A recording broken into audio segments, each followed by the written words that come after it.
A question older than the Imperium itself drifts through the void like a dying star's final breath. What becomes of a man when war becomes the only truth he remembers? Scholars of forgotten ages wrote of the soul's slow unraveling, of warriors shaped not by glory, but by the cold machinery of destiny. In the eternal crucible of the 41st millennium, where 10,000 wars burn at once, a soldier learns the first truth of the galaxy, that hope is a myth whispered by those who have not yet bled.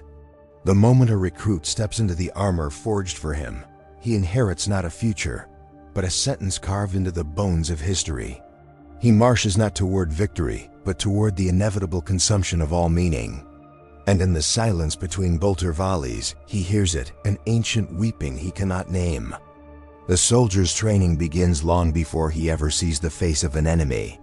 It begins in the cold halls of indoctrination, where catechisms are etched onto the mind with the precision of a blade. He is taught that suffering is faith, that obedience is life, and that the Emperor's shadow is the only shelter he will ever know. Those who falter are not reprimanded. They are discarded, for weakness is heresy in a galaxy that cannot afford mercy. By the time his armor seals around him, he no longer remembers the shape of his own hands, only the weight of the weapon grafted to his fate. The instructors say this is transformation. But the old archivists once whispered a darker word for it: erasure. For the price of purpose is the death of the man he used to be. War greets him not with fire, but with sound, the endless screaming of a billion dying worlds echoing through the warp. He steps onto a battlefield that was already ancient when humanity was young, where the soil itself is nourished by the dust of civilizations long extinguished. The enemy he faces is not a rival army, but the galaxy itself, tyrannid swarms that move like hunger incarnate, eldritch xenos who kill with thought alone, or demons that wear the faces of murdered gods. To survive even a heartbeat is a miracle so small it is never spoken of. He quickly learns that battles are not won here, they are endured. And with every passing moment, another piece of him dissolves into the endless tide of unmaking. There are moments, brief and terrible, when he feels the warp pressing against the thin membrane of reality like a predator's breath on the back of his neck. It whispers through the fractures in his armor, promising release, glory, annihilation, sometimes all at once. Veterans call it the murmur, the soft pull of infinity, testing the seams of one's sanity. A man might fight for hours, unaware that with every swing of his blade, some unseen tendril is coiling around his thoughts. Some soldiers vanish mid-battle, their bodies collapsing empty as husks. Others keep fighting long after their souls have been devoured. Commanders instruct recruits to ignore the sensation. But one truth is carved into every soldier's memory: the galaxy does not merely kill, it consumes. When night settles across the battlefield, if such a thing can be called night, the soldier is reminded that even silence is hostile. There is no darkness in the 41st millennium that is free of hunger. The shadows crawl with forgotten machines, parasitic intelligences, and things that died before history but continue to walk out of spite. In the rare moments when the guns fall quiet, the soldier can hear the ticking of relics buried beneath the earth, mechanisms built by hands long gone. Some say they are warnings, others say they are grave markers. He does not sleep. Sleep invites visions woven from warp light and madness. Instead, he watches the horizon tremble with the promise of the next assault, knowing dawn will not bring hope, only another chance to be unmade. He meets comrades, though the word barely means anything anymore. Brotherhood forged in ceaseless slaughter is different from friendship. They do not speak of their pasts. Such things feel like sins against the present. Instead, they share only the rituals of survival, checking seals, swapping ammunition, reciting litanies to keep their minds anchored. Some carry tokens of lives they no longer remember: a rusted charm, a child's drawing, a scrap of cloth stained with a forgotten scent. These relics are reminders that they were once more than weapons. But the galaxy crushes sentiment with the same indifference it crushes worlds. One by one, those tokens are lost to fire, acid, or the simple erosion of time. And with each loss, the soldier feels the faint echo of grief, though he can no longer recall why. He soon discovers that commanding officers are not immune to despair. They simply have less permission to show it. Captains speak with iron, but their eyes betray the burden of impossible decisions.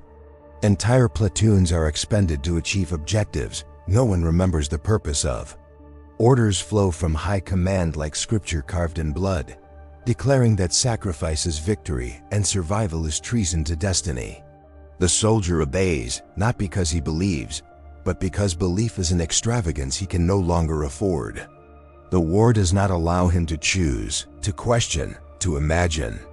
He is not a person to the Imperium. He is a cog in a machine built from martyrdom and ignorance, grinding forward until the last lights of humanity are extinguished.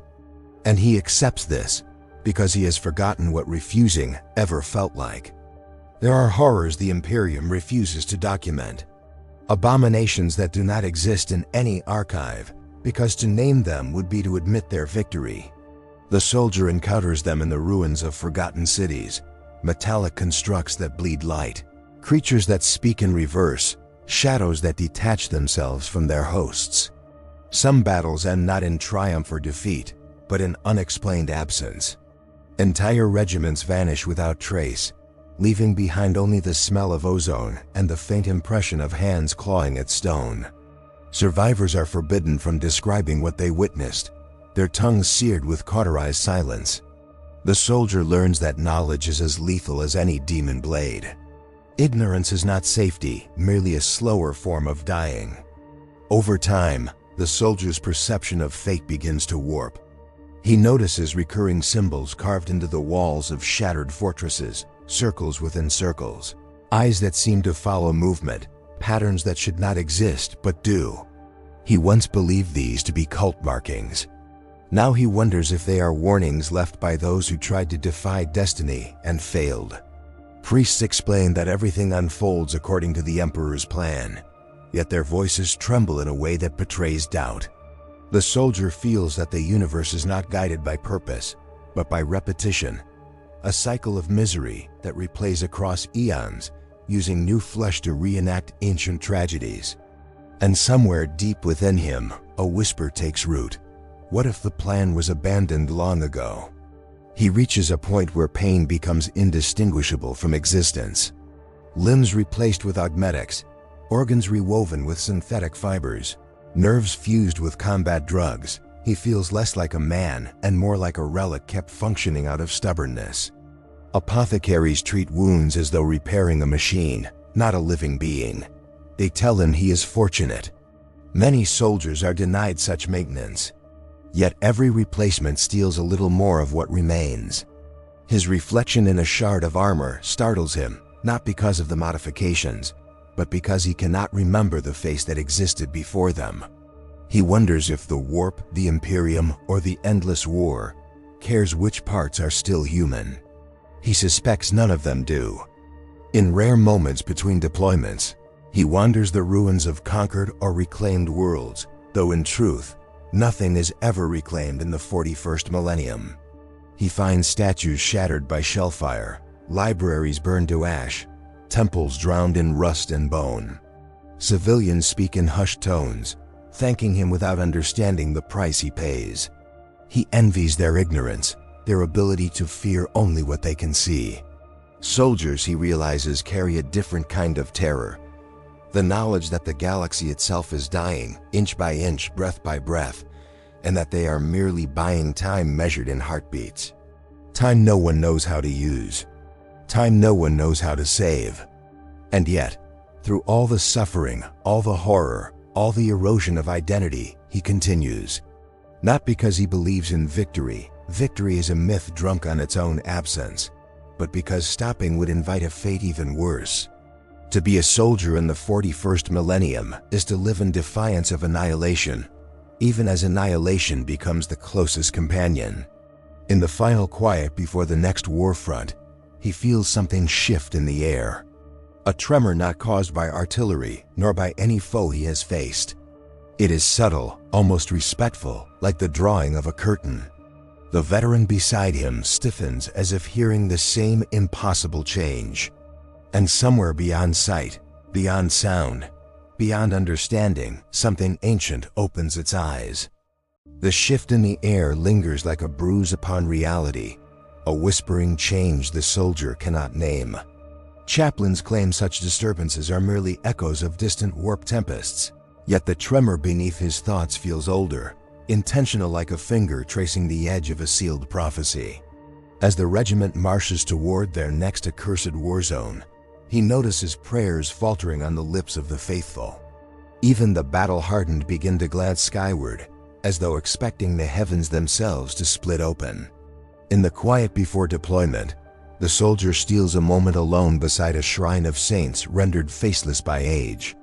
He kneels, not in devotion, but in something raw fear of a truth he feels approaching. The candles flicker, though there is no wind. The statue's shadow shifts, elongates, bends as though listening. And for the first time, he wonders if the Emperor's silence is not vigilance, but abandonment. The priests aboard the transport recite their litanies with strained voices that crack beneath ancient burdens.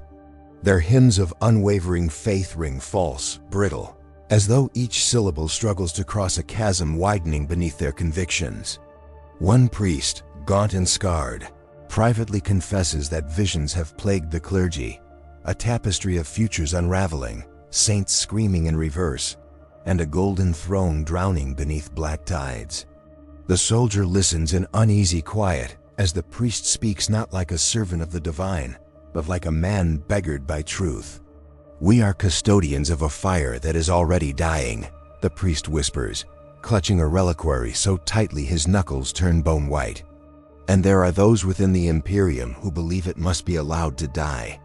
Before the soldier can speak, alarms wail across the ship's decks. The priest's face pales. "They come," he murmurs. "And not all of them are enemies."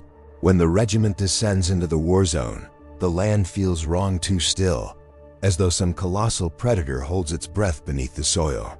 Ruins stretch for miles, monuments slump like corpses left to rot in impossible postures. The air tastes metallic, thick with the residue of forbidden's memory. The soldiers advance through streets cracked open by ancient gravitational wounds, their auspex readings spiking with impossible values. Somewhere among the rubble, an imperial banner flaps weakly, though the pole that held it is shattered and buried. The pattern of destruction is precise, deliberate, almost ceremonial. Veterans murmur theories: Xeno's infiltration, warp bleed-through, or perhaps some secret experiment abandoned by forgotten administrative authorities. But the longer the soldier walks the ruins, the more he senses intention in the devastation, an intelligence that studied humanity long before destroying it. And beneath it all lies a certainty that chills him. This tragedy was not inflicted by an enemy. It was cultivated. In a shattered amphitheater, vox static resolves into human voices pleading, praying, whispering oaths forbidden by imperial creed. The squad discovers a gathering of survivors huddled beneath torn banners bearing the Aquila, their eyes hollow, their words fractured, but their prayers are wrong. Not heretical in the way chaos cults whisper obscenities, but wrong in a quieter, more terrifying manner. They pray for the Emperor, not to him, begging him to forgive what the Imperium has become. The soldier listens as an old woman, her face lined like cracked marble, recounts the night the sky burned open and revealed a truth hidden by dogma. She claims to have seen custodians, those golden giants fighting amongst themselves, slaughtering one another in silence as though performing an execution ordered by no human authority.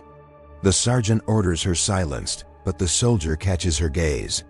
In her eyes he sees no madness, only grief. As the regiment pushes deeper, they find signs of imperial forces who fought and died against their own allies. Ident codes confirm them as loyalists, yet their wounds tell another story: bolter rounds from weapons the Imperium alone manufactures. Bodies lie in defensive formations directed not at Xenos or heretics, but toward the direction of incoming Imperial reinforcements. The soldier studies the battlefield, tracing the movements of the dead. They were not rebels, they were defending something. Or someone. A locked bunker sits at the heart of the carnage, its sigils scraped away by force. Inside, only ash remains, but among it lies a fragment of parchment untouched by flame. On it, a single line carved in trembling script. If they learn the truth, the throne will fall. The commissar orders the parchment burned. The soldier watches the flames consume it while feeling, inexplicably, that the warning was meant for him. Rumors spread through the camp like smoke from a poisoned fire. Different squads report glimpsing robed figures at the edges of their vision, Imperial agents, marked with the sigil of the Inquisition, yet refusing to identify themselves. Officers whisper of encrypted orders delivered through untraceable channels, demanding secrecy, even from high command. At night, soldiers vanish from their bunks without struggle or alert. Those who return speak in strained monotones, claiming to remember nothing. The priest who confided in the soldier is taken for questioning by armored operatives and never reappears. Tensions simmer. Fear mutates, trust fractures. And in the quiet moments, the soldier hears faint echoes of chanting in languages no human should know. He begins to understand that the war they were sent to fight is not the war consuming them. Something internal, something Imperial feeds on their confusion. And it is getting bolder. During a reconnaissance sweep, the squad encounters an enormous structure half buried in collapsed stone. A cathedral built in the likeness of the Emperor, not triumphant, but weary, eyes carved downward as though bearing unbearable secrets. Inside, frescoes depict scenes that do not exist in any sanctioned archive. The Emperor kneeling, not commanding. Primarchs weeping in the shadows. Humanity fleeing from something unseen, something behind the golden figure meant to protect them. The soldier stares at one mural where the Emperor is depicted not as a god, but as a man overwhelmed. He finds etched beneath it, "We asked too much of him, and he knew it." The commissar orders the fresco destroyed, but the stone refuses to break under sanctioned tools. When they leave, the soldier catches a final glimpse. The Emperor's stone eyes seem subtly shifted, not downward, but toward him. News arrives of a schism erupting among the ecclesiarchy. High-ranking preachers issue conflicting interpretations of doctrine, each claiming divine authority. Some declare the recent phenomena signs of the Emperor's imminent return. Others denounce such claims as heresy born of desperation. The regiment's chaplains grow increasingly volatile, debating scripture more fiercely than preparing souls for war. One chaplain in crimson robes refuses to preach at all, claiming he has received a revelation too dangerous to speak aloud. Another rallies squads under the banner of purification, insisting that faith must be sharpened like a blade. Fights break out among the clergy, quiet at first, then bloody. The soldier witnesses one such confrontation and sees something he cannot unsee. When one chaplain strikes another, both bleed gold-tinged blood. It should be impossible. Holy blood is myth and invention of propaganda. But the stain on the floor gleams mockingly, forcing him to wonder how much of their doctrine was manufactured, and how much concealed. A fragmentary astropathic message crackles through the ether, broken, frantic, laden with terror. The astropath receives it with a scream that ruptures his mind, his skull leaking warp light as he collapses. Mere syllables can be deciphered. Regent. Betrayal. The throne is approaching, not a salvation. Then it ends in a psychic implosion that extinguishes every lumen in the command center. Panic ripples through the ranks. Officers attempt to impose logic on the unintelligible, but the message spreads regardless, recited in half-remembered fragments by frightened troops. The soldier feels something ancient coil around his thoughts, a dread not of death, but of revelation. The Emperor's throne is the fulcrum of human existence. To question it is to unmake the galaxy. And yet something in the message felt familiar, as though confirming a truth he had already begun to suspect. The regiment uncovers a vault sealed by mechanisms older than the Imperium's founding.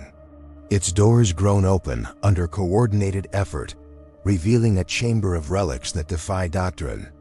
tomes bound in ceramic plates, hollow records flickering with half-erased histories, a broken spear that hums with psychic resonance, and at the center, a throne not golden, not imperial, but simple, carved of stone worn smooth by countless prayers.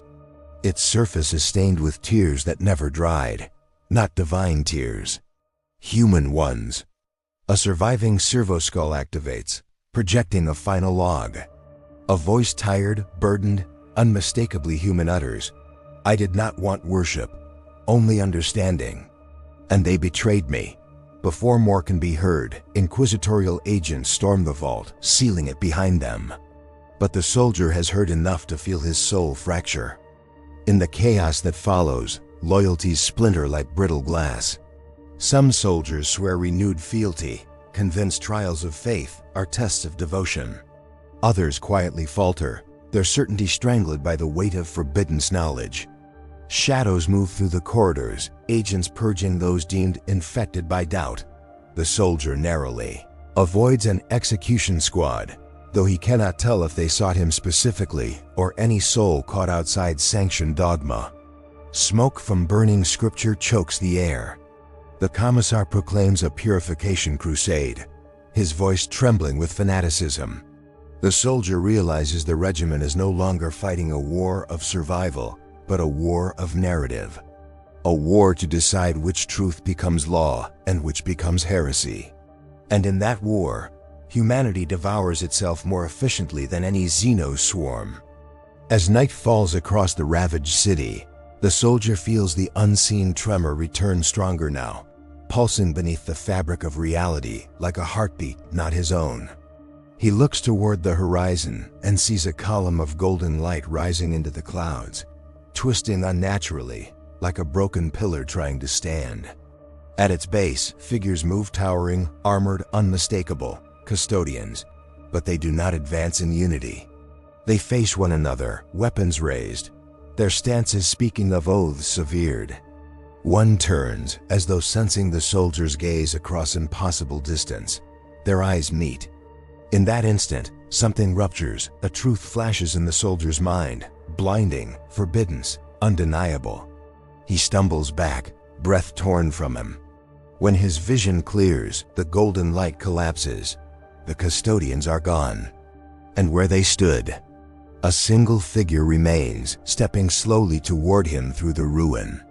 A figure wearing imperial armor marked with symbols that should not coexist. Symbols of loyalty and treachery. The revelation on the dead moon lingered like a toxin in the blood of every survivor. They marched in silence, not from discipline, but from fear that words themselves might awaken the presence they had felt stirring beneath the crust. The chaplain carried the fractured reliquary in his gauntlets, its surface still warm from truths it was never meant to reveal. The warriors around him dared not look at it, for each time their eyes drifted near, they felt the creeping sensation of memory, not their own pressing in. Ancient battlefields where sons died screaming, phantoms of legions that never existed in imperial scripture, and a voice that whispered not in contempt, but in recognition. As they descended to their waiting strike cruiser, the moon cracked further behind them, as though some slumbering thing was exhaling in disappointment. A storm gathered within the librarian's mind long before it reached the void outside. His visions, once distant and fogged like old dreams, now sharpened into blades. He saw oceans boiling under titanic shadows, cities devoured by faith twisted into madness, and a single golden eye opening in the dark, watching him with the familiarity of a forgotten oath. He tried to hide these visions from his battle brothers, but the strain etched fissures of psychic burn across his helm. In private, he knelt before the ship's chapel, praying for clarity, yet every whispered plea was answered only by distant laughter, faint but unmistakably his own voice reflected back at him from an impossible future. The inquisitorial attach observed the Astartes with a quiet dread she would never voice. She had seen the same fractures before, proud warriors slipping into doctrinal ambiguity, then into doubt, and then into something far worse. She reviewed the reports from the dead moon, scrutinizing every word for signs of corruption, It wasn't the relic that concerned her.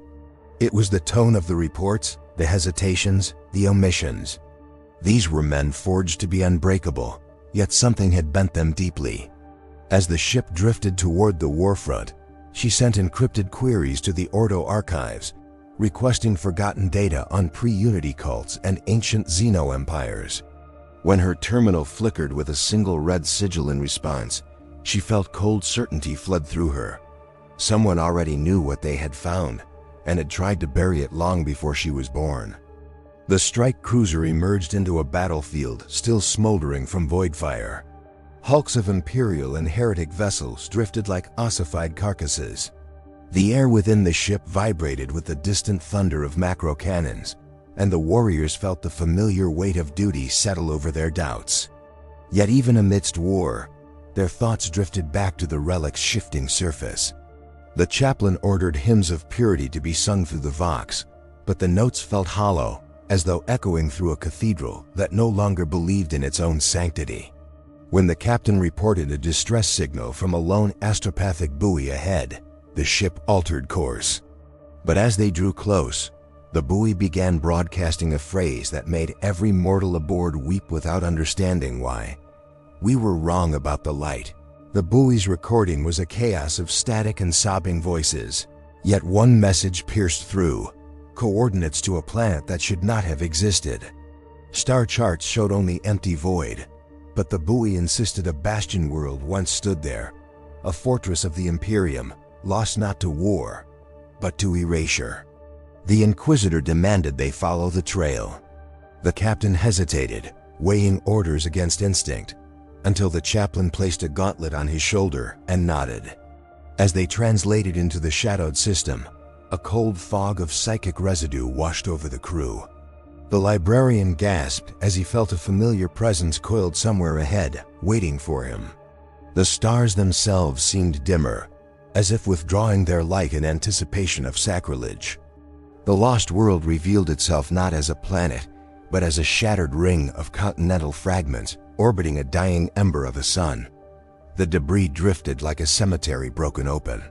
Ruins of cathedrals and fortress monasteries jutted from the remains, their architecture unmistakably imperial, yet older, harsher, as though carved during an age when faith was still feral and unshaped. The relic throbbed in the chaplain's hands, responding to the ruins with a pulse like a second heart. Drops of molten ceramite dripped from its casing. The warriors deployed onto the largest fragment, their boots sinking into dust that tasted of ash and memory. As they advanced deeper into the ruins, they noticed carvings on the walls depicting warriors wearing their own heraldry, but centuries older than their founding. The carvings grew more detailed the deeper they ventured, telling a story that should not have been possible. The warriors depicted bore the same armor, the same insignia, even the same battle honors they themselves had earned, victories not yet won, deaths not yet suffered. The chaplain hesitated before a mural showing the relic in his own hands, cracked open to reveal a burning core, while he knelt in supplication before an immense figure whose features had been gouged out deliberately. As he reached to touch the engraving, the stone beneath his fingers vibrated like living flesh. A seismic tremor rippled through the ruins, and dust cascaded from the vaulted ceiling. The librarian shouted a warning, but it came too late. The mural began to bleed. From the bleeding stone, a low hum emerged, a resonance felt not in ears but in bone. The relic pulsed in reply, stronger now, syncing with the rhythmic groan of the ruins.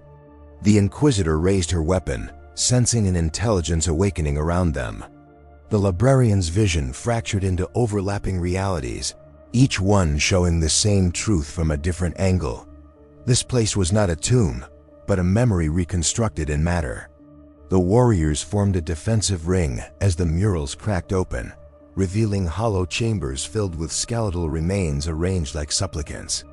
Each skull bore the marks of execution, as if the inhabitants had chosen death rather than witness something unveiled.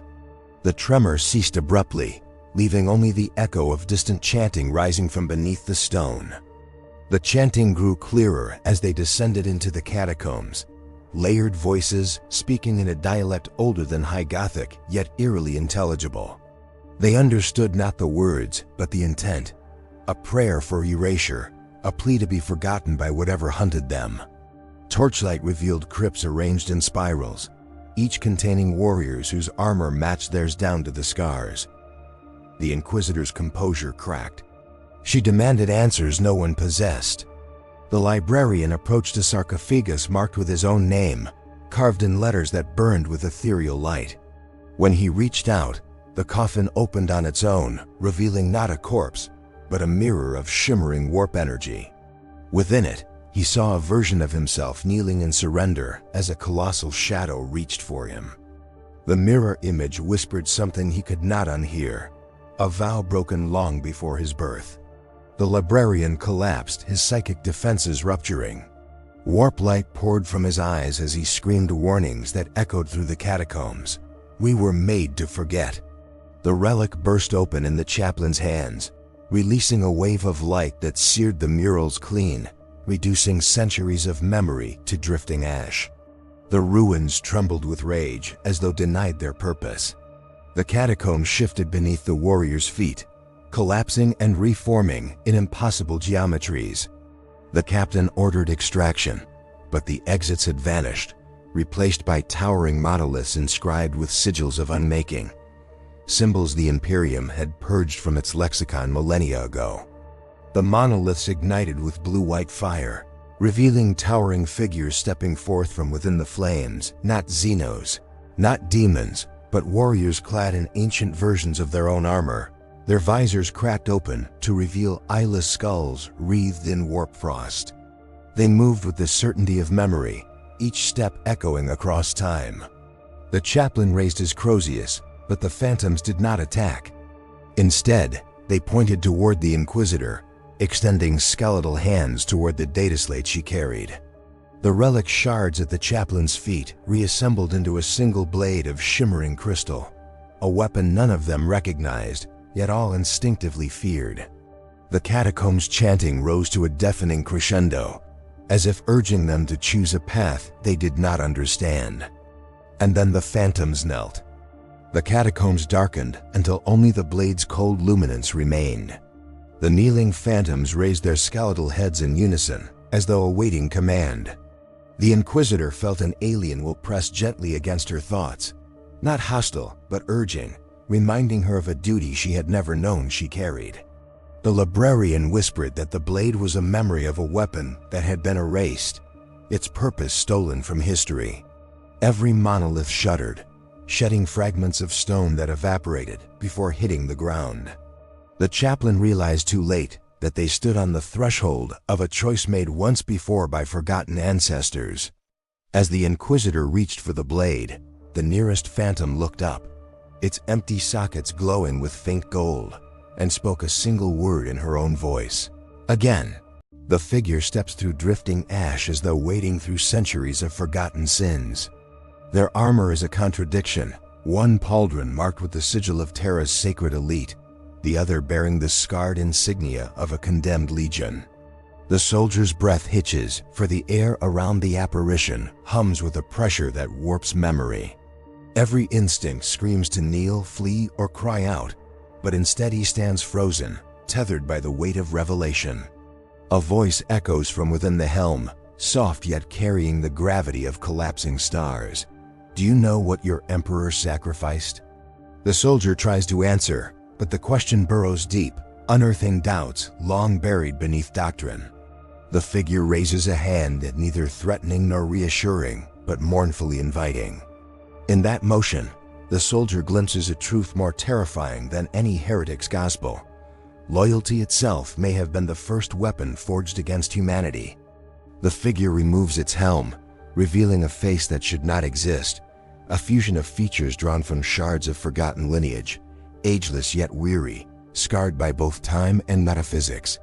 The soldier recognizes fragments of Primarch visages, echoes carried through bloodlines and history. But beneath that, something subtler, a resemblance to uncounted millions across the Imperium, as though this being is not one man but all men, distilled and remade. The soldier feels small beneath the weight of that visage. "You fight for a god you do not know," the being says, voice trembling between sorrow and fury. "Not the one enthroned, but the one entombed." The words strike like bolter fire to the soul. Memories shift, rearrange, distort. The soldier recalls childhood prayers, battle sermons, moments of whispered faith, and realizes every one of them might have been directed at the wrong presence. War erupts in the distance, screaming engines, ruptured earth, the thunderous cadence of Ceramite boots clashing in civil ruin. Loyalist and loyalist alike tear into each other with fervor born from confusion. The soldier hears the cries of men dying without understanding why. Amid the chaos, he turns back to the mysterious warrior. "You're a heretic," he whispers, though the words lack conviction. The figure's response is a bitter laugh, hollowed by ages. "If truth is heresy, then all the Imperium is damned."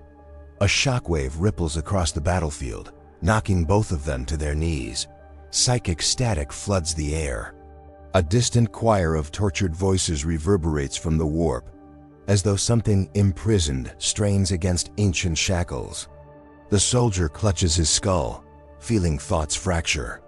But the figure stands, unbowed, staring toward the bleeding sky. "It wakes," he murmurs, "and soon it will remember." Silence falls, not peace, but the suffocating stillness of a predator observing its prey. The soldier rises shakily, sensing the air ripple with warp-born dread. Around them, wounded men drag themselves through rubble, whispering confessions they cannot recall making. One prays aloud, not in High Gothic, but in the tongue older than Terra. His eyes bleed as he chokes on divine syllables that twist his voice into something inhuman. The mysterious figure kneels beside him, placing a gauntlet hand on the dying man's brow. Instantly, the possessed chanting ceases. "The veil thins," the figure whispers. "When faith dies, the old truth seep through." The soldier cannot look away from the man's empty eyes, reflecting not fear but understanding, horrific, serene understanding. It dawns on him that the warp is not invading. It is revealing. Something buried beneath millennia of sanctioned belief is clawing upward, gasping for recognition. A sudden psychic quake fractures the sky, splitting clouds into spiraling tendrils of incandescent ruin. Warp light pours through, illuminating the wreckage with colors forbidden by natural law. Soldiers across the battlefield drop to their knees, some in worship, others in madness. The figure beside the soldier watches with unreadable calm. "A truth suppressed becomes a wound," he says. "And wounds fester." He turns his gaze toward the horizon where custodians now clash not with traitors, but with each other, each claiming divine mandate. Their blows shake the heavens. "Do you understand the cost of a lie perpetuated too long?" he asks. The soldier cannot answer. Every conviction he once held feels like dust slipping through his fingers. The ground trembles violently. Something massive moves beneath it, as though the planet itself shifts in discomfort, awakening from a nightmare only to discover the nightmare is real. Memories the soldier never lived begin to surface, visions of the Emperor walking as a mortal among mortals, speaking words stripped of divinity, haunted by a destiny he never desired. Scenes unfold like fading murals, the Emperor pleading with his sons for unity, his eyes broken with regret. Humanity kneeling not out of love, but fear. Each vision feels extracted from an archive forbidden to exist. The soldier reels, gasping as time folds and refolds inside his skull. The figure steadies him, voice low. "These memories belong not to you, but to humanity itself. Fragments of what we were meant to remember." The soldier stares at his trembling hands, recognizing none of the memories, yet feeling the weight of them. It dawns on him that faith may have been a containment field, not a covenant. And now that field is rupturing. Night falls unnaturally fast, not descending from the sky, but rising from the ground like ink spilled across existence. Stars vanish one by one, devoured by shadow currents. The soldier feels an ancient cold seep into his bones. Around him, psychers convulse in synchronized agony, their eyes rolling back as they scream a single word in unison. "Return." The figure watches them, jaw tightening. "So it begins," he murmurs. "The first truth seeks its voice."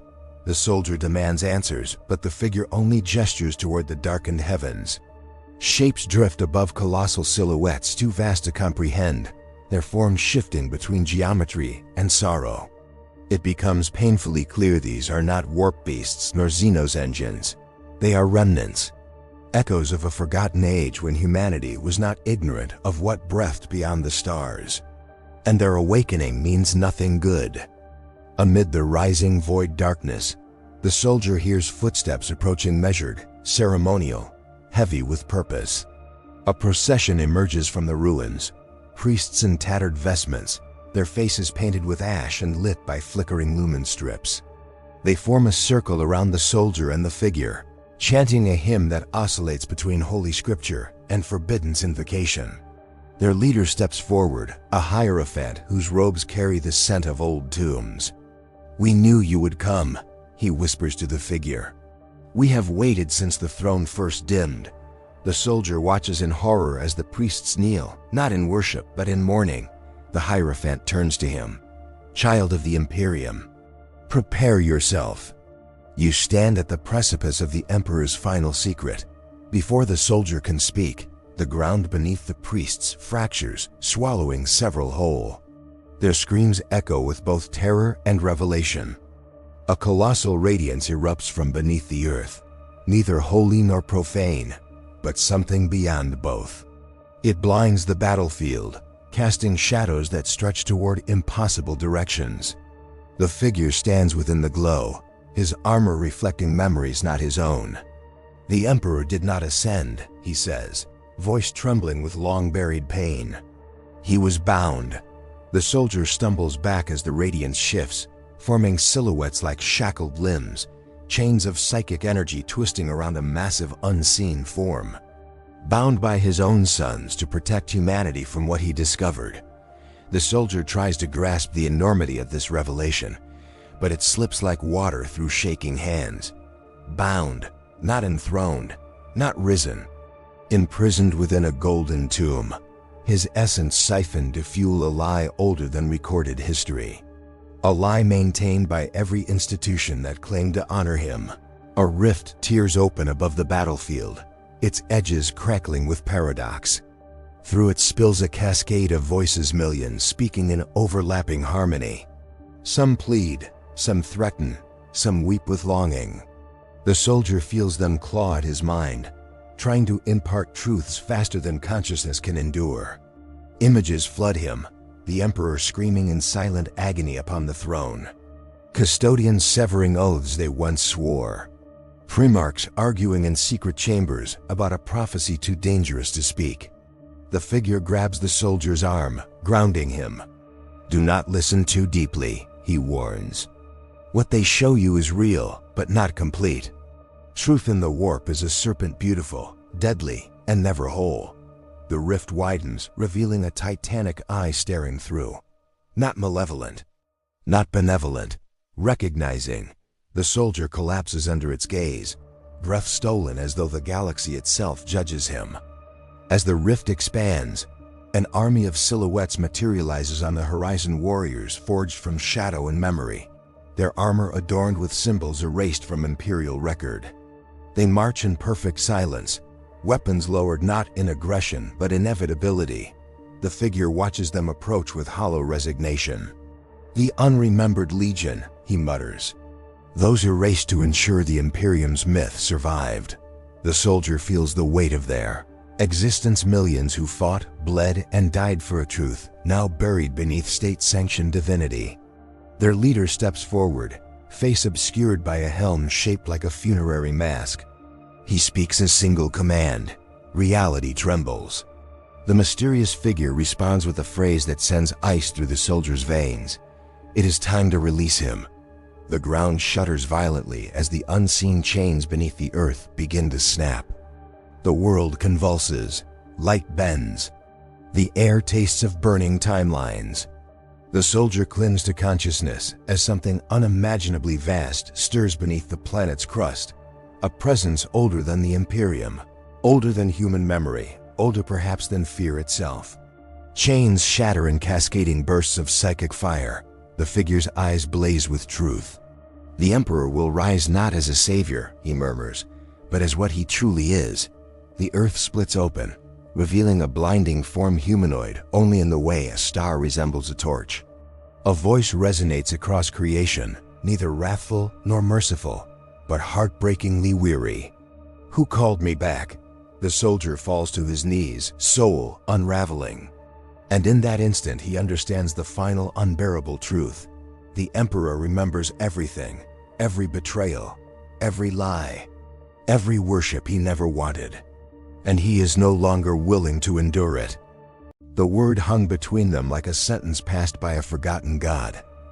Again, the Inquisitor froze, her hand inches above the crystalline blade, feeling time itself react, tightening, coiling, bracing. The phantoms leaned forward, their skeletal forms trembling as if straining against eons of silence. The chaplain whispered a final prayer to steady his soul, though each syllable shook with doubt.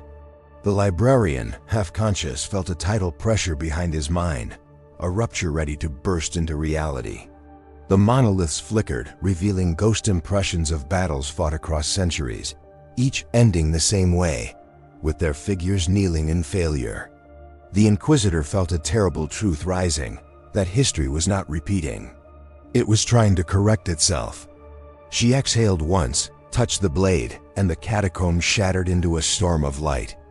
The blast hurled them through a realm of fractured visions, a battlefield without time, where Imperial legions clashed with silhouettes of themselves, echoes of victories never won. The light burned their armor, their memories, their faith. They saw themselves die 1,000 times across 1,000 forgotten eras, each death a lesson unlearned. In the center of the maelstrom stood a figure cloaked in living shadow, its shape shifting between the forms of saints, traitors, and unrecorded heroes. It raised an arm, pointing to the Inquisitor as though selecting her from a vast archive of failures. She felt the blade vibrate, then melt into her palm, carving sigils across her skin like molten scripture. The figure stepped closer, and she saw its face, her own, older, wearier, broken by a truth she hadn't yet lived. Her future self spoke without sound, but the words struck with the force of orbital bombardment. You cannot save the Imperium. You can only decide how it ends. The catacombs reformed around them in jagged motions, spasming like a dying beast. The phantoms advanced, but not to attack. They formed the corridor, guiding her toward a monolithic altar revealed beneath collapsing stone.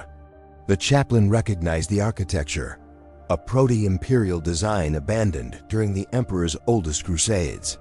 The librarian shouted a warning, sensing a psychic wound in reality that pulsed behind the altar. The Inquisitor stepped forward, compelled by something deeper than duty or fear. As she approached, the altar cracked open, revealing a hollow chamber containing a single black orb, pulsing like a heart that had waited 10,000 years for her touch. When her fingers brushed the orb, agony ripped through the galaxy. Every star seemed to scream. The orb dissolved into her chest, flooding her veins with molten memory. She saw the birth of empires, the death of species, the shaping of reality by beings who existed before the warp had learned to dream.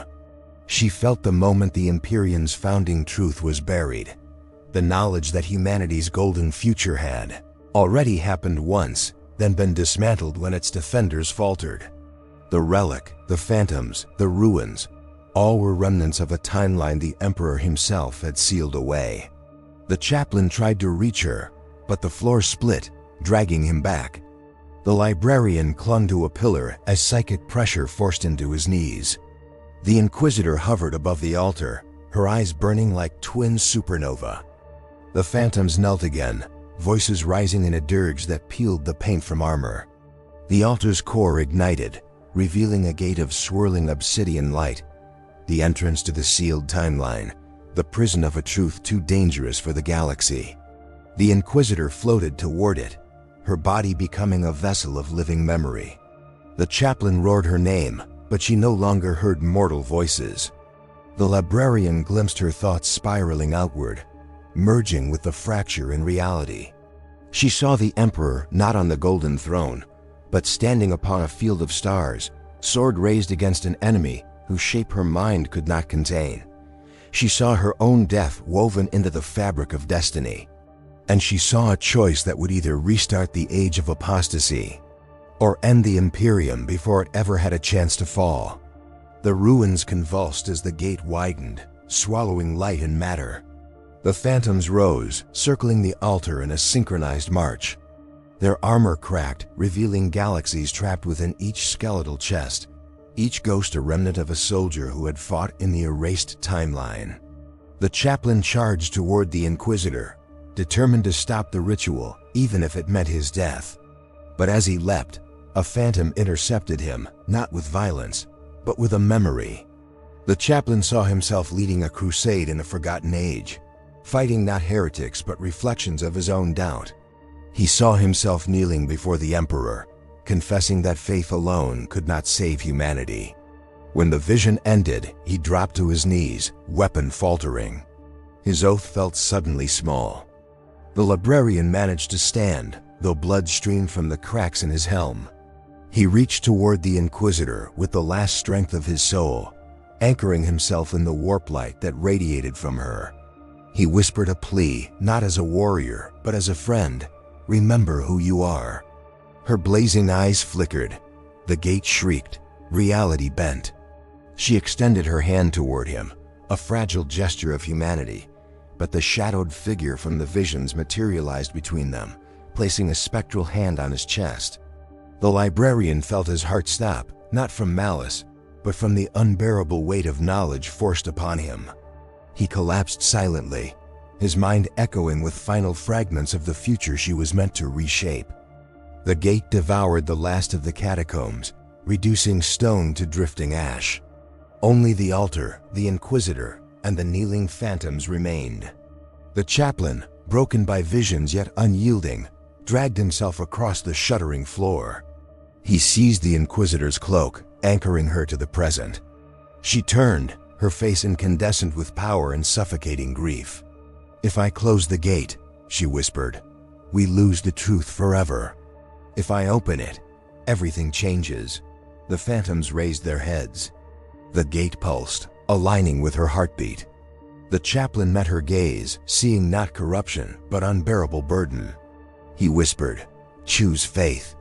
She closed her eyes, knowing that faith and truth had finally become mortal enemies.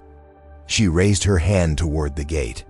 The phantoms froze, awaiting the verdict of a soul stretched between two eras. Warp light cascaded through her veins, forming trails of golden fire around her. The gate responded, growing unstable, its edges fraying into tendrils of unreality. The ruins roared, the altar cracked, and the dying star above them flickered in terror. The Inquisitor inhaled sharply, then uttered a single word, a command lost to time, carried from a forgotten age. The gate obeyed.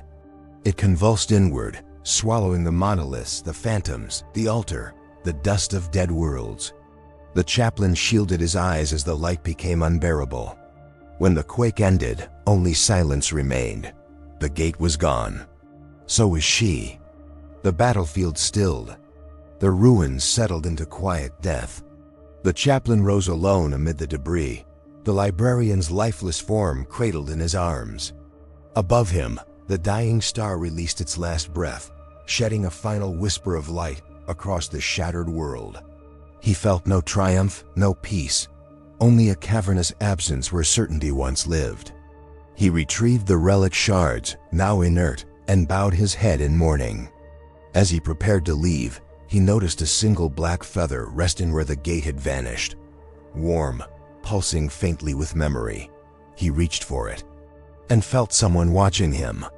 Far beyond the ruins, in the blind corners of the Imperium, a presence stirred, newly awakened, newly aware.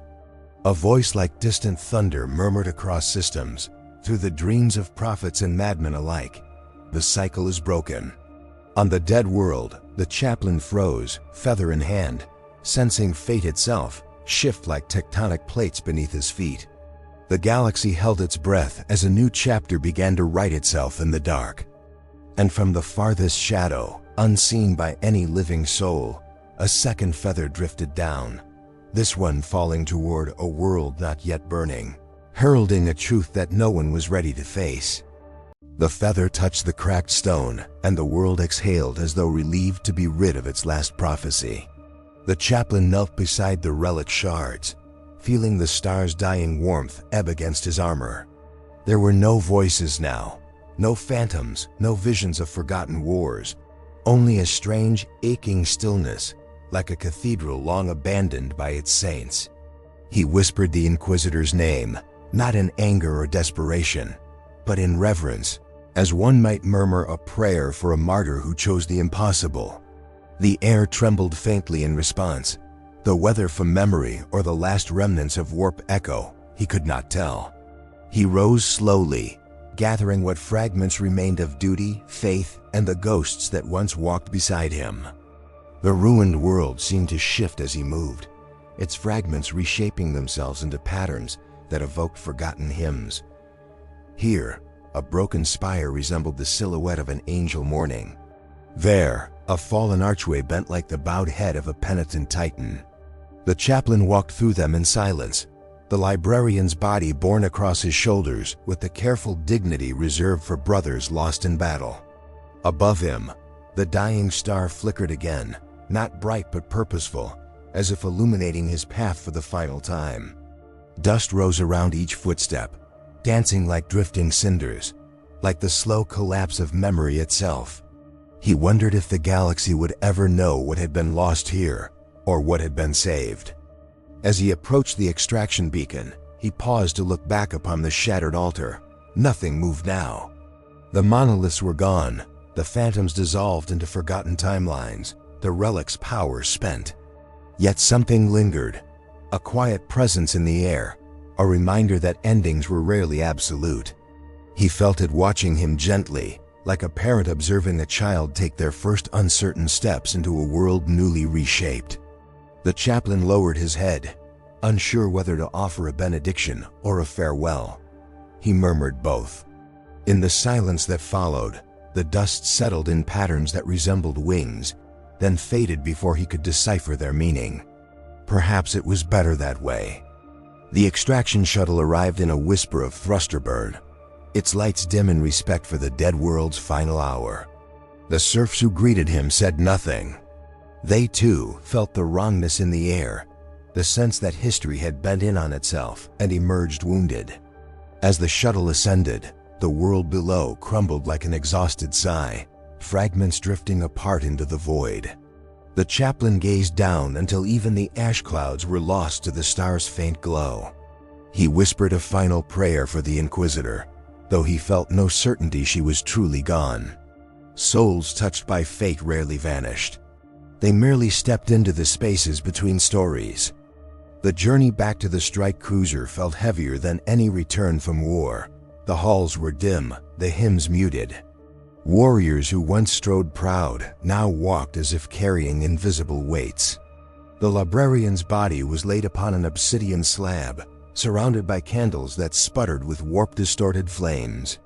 The chaplain traced the sign of the Aquila over his fallen brother, but the gesture felt small in the presence of what they had witnessed.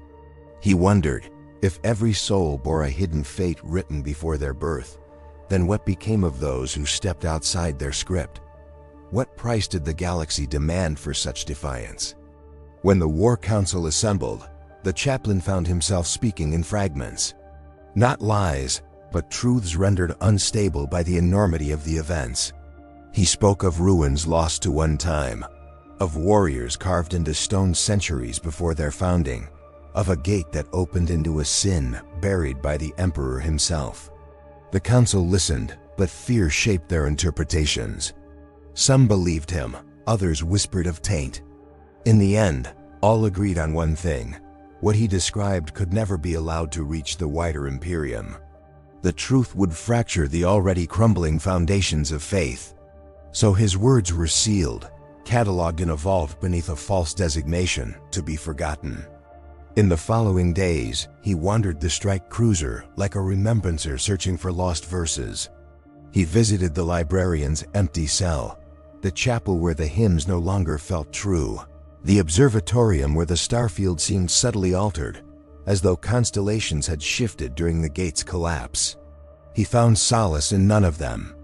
Instead, he found a single black feather resting on the bridge's control lectern, smooth, warm, humming faintly with a presence he could not name. When he touched it, he felt neither dread nor hope, only a question, whispered like a distant heartbeat. What is faith when the truth is not what you were taught to believe? The ship broke warp near Imperial territory, yet something was off. Vox channels carried faint echoes of distress, calls from worlds that should have been vibrant and untouchable. Reports spoke of sudden disappearances, of cities waking to find statues altered, histories rewritten, prayers answered by unfamiliar voices. The chaplain listened to these transmissions with cold understanding. The feather pulsed against his armor, not in warning, but in recognition. The galaxy had shifted, subtly, profoundly, and the consequences were unfolding like cracks across a frozen lake. The question now was not how to stop it, but whether anyone truly should. He stood alone in the chapel as the strike cruiser drifted through systems scarred by unseen hands. He stared at the icon of the Emperor, carved in stone and gold, radiant and unmoved through millennia. But now, for the first time in his long life, he wondered if the icon was a lighthouse or a gravestone. The candles flickered unnaturally, their flames bending toward him as if drawn by the feather in his gauntlet. A breeze with no source whispered through the chapel, carrying the faint echo of a woman's voice. The Inquisitors, not pleading, but reminding. Not gone, not forgotten. Simply elsewhere. Before long, the chaplain returned to the librarian's vigil, bowing his head beside the still form. "Brother," he whispered, "what did you see in those final moments? What truth took you from us before you could speak it?" No answer came, but the warp light around the candles dimmed, forming swirling shapes like fragmented memories. The chaplain felt his grief shift into something quieter, not acceptance, but endurance. Perhaps that was all that remained to them, to carry a truth too heavy for scripture, and a wound too deep for the Emperor's light to close. The final feather rested beside him, warm with unspoken meaning. He felt it pulse in rhythm with distant stars, as though echoing a heartbeat that did not belong to any living being. He lifted it, wondering if this was all the Inquisitor left behind, a symbol, a question, a promise, or perhaps it was a warning. His thoughts drifted to the ruins, to the phantoms, to the gate that had almost rewritten the galaxy. The flame beside him wavered, casting long shadows that twisted into shapes resembling wings. He closed his eyes, letting the silence settle like dust over an abandoned altar. In the end, the chronicle closes not with triumph or revelation, but with a single, unresolvable truth: that faith is a lantern carried through an endless night, its light precious precisely because it is fragile. And that endurance, not victory, defines the souls who march through the dark. Across the galaxy, the stars watch in solemn witness, as if recording the quiet passing of an age. Somewhere in the void, a gate flickers back to life, unseen, unnoticed, inevitable. And in the hush between heartbeats, a question lingers: if fate can be changed, should it? Or must some burdens remain unaltered for the sake of all? If you stood witness to this chronicle, honor its memory, like, subscribe, share, and leave your thoughts in the comments so the saga may continue.